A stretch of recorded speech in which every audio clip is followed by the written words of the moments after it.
I'd like to just mention one other miniseries before we get to Murder, She Wrote. You were in a miniseries called Lace. Yes. Do you recall that as a... Yeah, that was an interesting part. We shot it in Europe. The whole thing was shot in Europe, in Bavaria, Chamonix, and all kinds of lovely places. And the girls were all fun that were in it. Phoebe Cates was lovely, and Bess Armstrong? Bess Armstrong, that's right. The two of them, they were the main two with me. I played the grandmother of one of them, I think, or the aunt, I can't quite remember. But I aged over a period, and that was very interesting to me. Anything that requires me to put on false wigs and moustaches, and I'm interested, you know. No, I'm kidding. But it was a small part, but it was a very nice part. I enjoyed it. Did you like working in miniseries more than perhaps some other television productions because they had more substance? Well, I think that probably is the bottom line, is substance and the roles and how they were written. There was a little more money invested in the script and in the general production, and I think it showed. 1984, Murder, She Wrote came on the scene. How did you get involved in Murder, She Wrote? Well, you may be pleased to know that I made the decision that I wanted to get into television. I was coming up to being 60 years old, and I was really tired. I'd been on the road a lot, and I was ready to sort of not settle down in a sense. And it seemed like a good idea to use that time to invest it in television, if I could. So I told my agent, Sir William Morris Agency, that I would really like to do something of an ongoing nature in television, a series. And they sent me some scripts that were really just dreadful. They had me sort of playing the maid or the housekeeper in some ensemble piece. This is not my agents, but these were the producers who they contacted for roles for their client, Angela Lansbury. And when I got them, I was really pissed off. I thought, Jiminy, I've been working all these years in the theater and in movies. I don't have a Q rating. No, I don't. But I certainly have a little bit of a reputation, certainly being somebody who knows how to do what I do, which is act. And I sent them back and I said, do you mean to tell me that I've been working in the theater, getting 10% of the gross and keeping the curtain up for 15 years in New York, and you're going to offer, is that what you call a television opportunity for me at my age? Well, they thought again. And within about a week's time, that fast, I got 2 scripts in the mail. One of them was Murder, She Wrote, and the other was from, you're going to have to help me out here. What's the name of the producer who produced Maude? Norman Lear. Norman Lear. It was from Norman Lear, and it was for a series, a sitcom, to do with Charles Durning.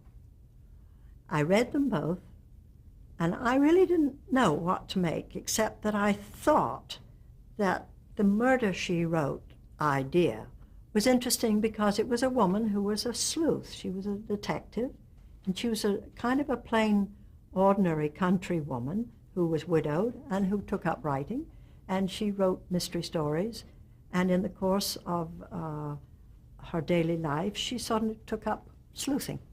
So I came out to the coast, and the first person I saw was Norman Lear, and I was taken to his offices at Universal, and he introduced me to Charles Durning. And we kind of read through a scene. And at the end of that, I left that meeting very unsure about what I was getting into there. I didn't think I was right for the role at all. And I was taken over to see Peter Fisher and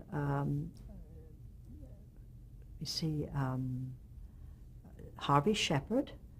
And Harvey Shepard was the head of programming? He was the head of programming at CBS. And Peter Fisher was a producer, a showrunner, producer at Universal, and also the writers, Bill and Richard Levinson. They were all there in the meeting. And I walk into the room, and they're very, very nice and charming to me, and they say, we hear that you like our script. Can we talk to you about it, what our aims are, how we want to develop it, how we see it down the road? This is Peter Fisher. He'll be writing with his crew of writers, and et cetera, et cetera. Well, after the interview, obviously, they had decided that they liked yours truly, and that they felt I'd be right for this role of this woman called Jessica Fletcher. And I went home. I went back to New York, and before I even left, I have to say that as far as I was concerned, there was no contest. This lady, Mrs. Fletcher, was the one that I felt that I could bring something to. So I went back to New York where Peter was, and I said, I think this is the one I should go for. So I called them up, called my agents, and said, if they want me, I would like you to make a deal for me to make the pilot for Murder, She Wrote. And that's how it all began. Wasn't this, you mentioned that you had passed your 60th birthday. Isn't that a very critical time for an actress?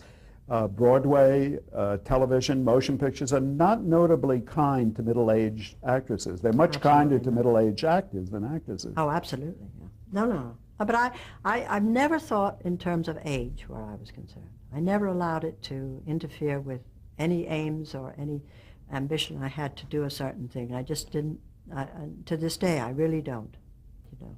And you could say, well, she's over the hill or she's this or that, but I never sort of seen it. And when I was very young, I didn't think of myself as being too young to play 35, and so on. So, you know, I just never thought in terms of being any age. I was just always the part if I wanted to play it. It was not a barrier to you. No. Now, a lot has been written about Murder, She Wrote, and some of the things that were written about the early, the genesis of Murder, She Wrote, say that Jean Stapleton was offered the role originally. Is that true? Yes, absolutely true. Yeah. And she considered it very seriously, but she wrote very, very well about it. I can't quote her exactly, but she never saw herself in that part. It wasn't right for her at that time.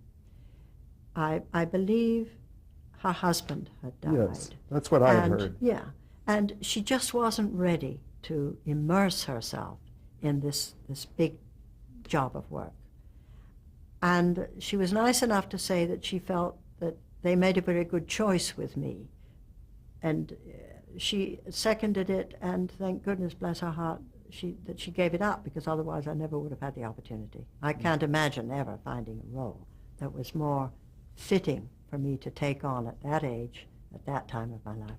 Were you at all put out that you were not the first choice? Not at all, not for a second. Heavens no. And it's not the first time that you were not the first choice. Certainly not. No. We all go through that. That's, it's nothing new about that, you know. Did you have some reservations about taking this particular role and doing regular television week after week after week? Well, as I say, I'd made up my mind I was going to go for it. Right. But what I didn't realize was what a tremendous load of work doing an anthology series on television is. It's literally 7 days a week, 24 hours a day. It's a tremendous load of responsibility and energy. The investment of energy, time, thought, creativity, talent, everything you want, that has to be plunged into that project. It's just enormous. You go into a kind of purdah, you know. It's like going into a nunnery, really literally going into a nunnery, because I couldn't do anything else. I had no social life. Suddenly I had no friends. All I did was work. And that's really what I did for 12 years. And when people say, gee, what a wonderful run it was, why did you ever stop? Why did I stop? Well, in the first place, I stopped because they put me on the wrong night of the week and I couldn't survive there. But I had anyway decided I was going to have to pack it in. I couldn't go on forever. Now, as a whodunit, were you concerned about violence? Yes, I was. So what did you do about that? Well, when I became the producer of the series, but even before, I have to say that Peter Fisher, there was never really gratuitous violence. It was intimated, but it was never really shown graphically. And because I didn't drive a car, there was very little moving traffic violence going on. You mean the character never drove? The character never drove, no. She never drove a car. She had a bicycle and she walked, or she got lifts. And her best friends always helped her out, the doctor, Seth, and also the Ron Masak, who was the sheriff. They used to drive me around, or I went on my bicycle. But you were going to say that you did something about violence. You made some stipulation. No, I didn't make it. Well, we were all asked, if you remember, at a certain period of television history, to, as much as possible, to try and curtail the amount of violence that we were inflicting on that young audience. And any show which attracted a family audience, and ours was always a family-oriented show, but everybody else and his uncle watched it. Don't misunderstand me. It was not just the families. Nobody in Hollywood watched it. It was interesting. They never watched it. But back in the rest of the country, it was absolutely numero uno, you know. Why didn't people in Hollywood, you think, not People watch don't watch a great deal of television here. They watch sitcoms, but they don't really watch. They don't watch the menu that is up there. They really don't. And they thought it was just a kind of a rather low-key kind of, I don't know. They just weren't terribly interested in it. It wasn't sophisticated enough for them? Yeah, I think that was partly it. It really wasn't. It was no competition for the kind of hotshot sitcoms that were available. And it was Sunday night. People were running movies, or and the general population watched, but a lot of them didn't, you know. Murder, She Wrote was programmed initially and for many years at 8 o'clock on Sunday, right behind 60 Minutes. Terrific lead-in. Yeah. Have a lot to do with the success of the show? I think it helped tremendously in the first place. Then I think we found our audience, and they were loyal to the end. And there was no question that Murder, She Wrote was absolutely tops for a number of years, and really was responsible for keeping CBS going, along with 60 Minutes, during those very lean years in the 1980s, when they had very little else. Murder, She Wrote had not only the advantage of the audience lead-in, I mean the numbers from 60 Minutes, but had good demographics coming out of 60 Minutes. It was the type of audience you were looking for? Well, partially. Actually, the demographics that were quoted and shown on various charts were generally wrong, we discovered. And David Poltrak, who was the pollster for CBS, always said that Madison Avenue totally misunderstood who watched Murder, She Wrote. And they assumed it was people over 50, but it wasn't. It was people from 8 years on up. It was my son, who was then in his teens, favorite show. He would never miss it. There you go. And actually, I couldn't understand what it was that he liked about it, but he would never miss it. No. Well, it was a puzzler. It was like doing a crossword puzzle, and it was simple. But what I tried to do when I took over the producership in 1993, I guess, I tried to sort of bring it a little more into the present day. I tried to kind of put a little bit more stuff into it without making it violent. I made it a little more sophisticated. I made it, took Jessica around the world, took her to other countries. Didn't really go, we did all at Universal. But we took her to Ireland. And we enlarged our audience tremendously that way. And we did terribly well, you know, right up till the end. I mean, we never just sort of fizzled out. We were right up there always with our audience, and they loved it, and they were loyal, and they were interested and stuck with it. And I'm sure miss it, although it's certainly available in reruns. Yeah. What was your initial commitment to Murder, She Wrote? What's the regular contract? 5 years. And during the course of those first 5 years, What was Link and Levinson's role in all of this? Were they really involved day to day? Well, Richard Levinson attempted to remain involved with the show and was around a great deal until he died. He died very unexpectedly and tragically. A relatively young Just man. about our second year, yeah. And so Bill Link, did not come around very often. He was involved with Columbo and Peter Falk and also other series. But Levinson really tried to stick in there. He and I got along like a house on fire. And I used to complain to him sometimes about the scripts. And he did his best. Peter Fisher was a very good showrunner, and he really was quite brilliant at what he did. But he kept the show within a certain radius of excellence. You know, he didn't want to make it better. His adage was, if there's nothing wrong with it, don't fix it. I always wanted to make it better. I wanted to make it appeal to more people and to enlarge our audience even more.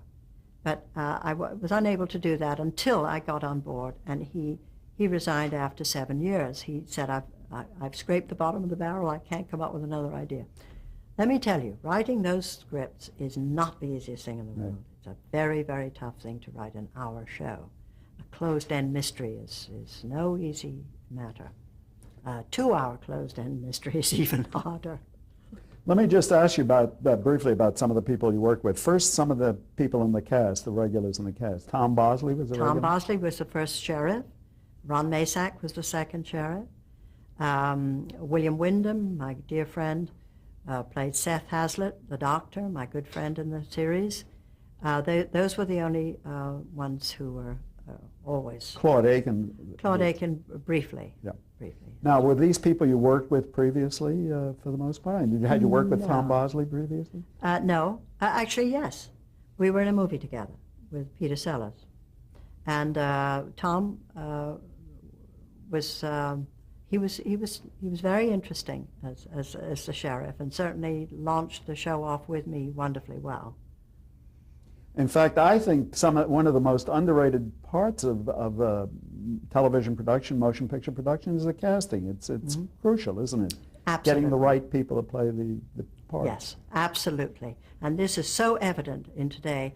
I think we were reading in the paper this morning out of, I don't know how many new shows that went on last year, out of, I guess, 60 some odd, 6 survived. 6, yes. And it's all has to do with casting. It's all casting. And we're not talking only about the star. No. It's all the way down the line. It's like that boy in, Shoot Me. What's it called? He's so good. Yeah. And yet he was a small role when the show first started. Now he's the big star of the show because he's so good. He's so funny and he's riveting. Look at him. He's funny.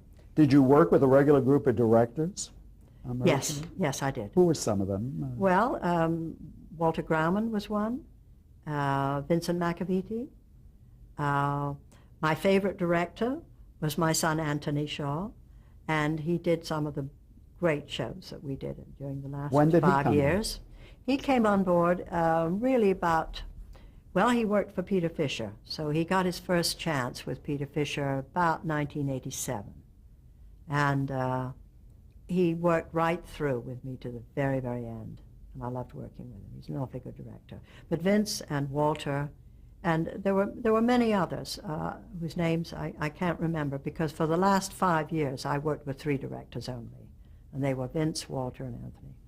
What about writers? Was there a regular staff of writers? Yes, we had a regular staff up until the end. Yes. Some of those names. Robert Swanson, Robert Van Scoik. Help me out here, Peter. Trying to think of the other writers. There are several writers who would come in and go out, but the regulars were Bob Swanson and Van Scoik.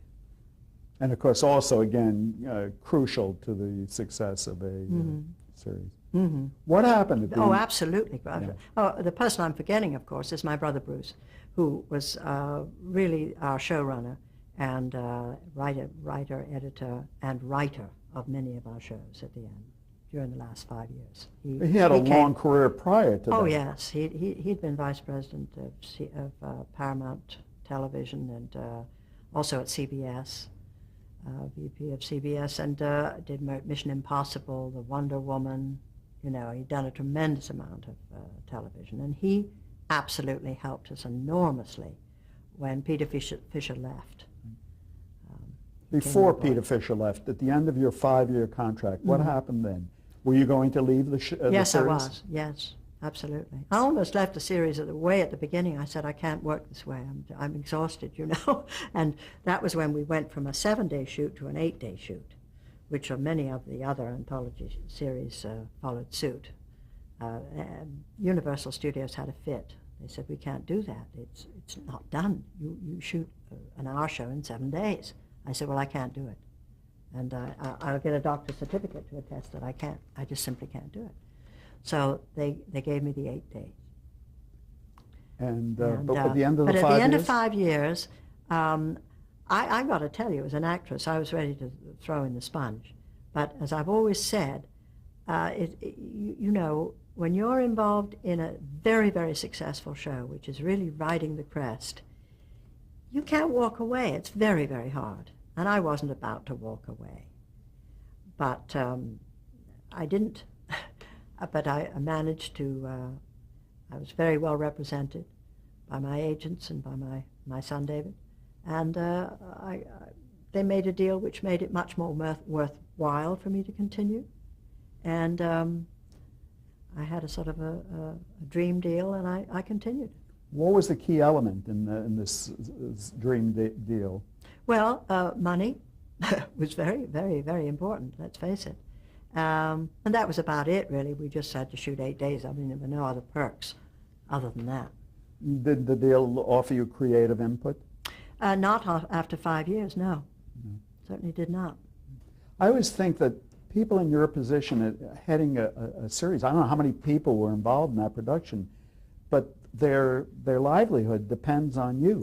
Exactly. Isn't that a great responsibility? That's what I was going to say. There's about 200 people were involved, you know, and they are dependent on their jobs and their insurance, and many of them, of course, who the technicians, they're going to get other work, and they're going to continue working because most of them were out of the ranks of the Universal crowd. You know, they came from Universal, most of them, so they would continue working on other series. But to work on a series like Murder, She Wrote is an annuity for many people.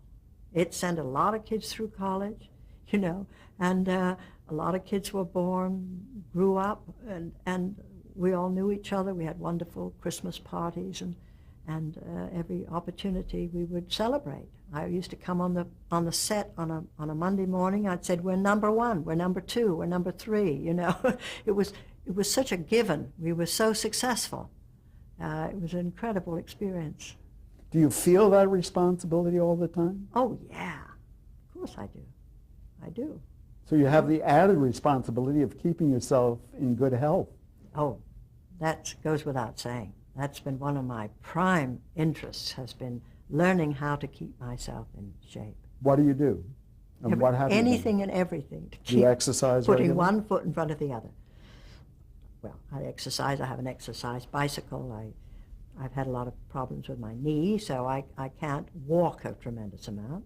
I have 2 hips, 2 artificial hips, and but all of those things have been very successful, have kept me going. One of them I had while I was doing Murder, She Wrote. Didn't stop me, you know. I did it during the summer and came back and rode my bicycle on the first day, and everybody cheered and said, thank God she can still ride her bicycle.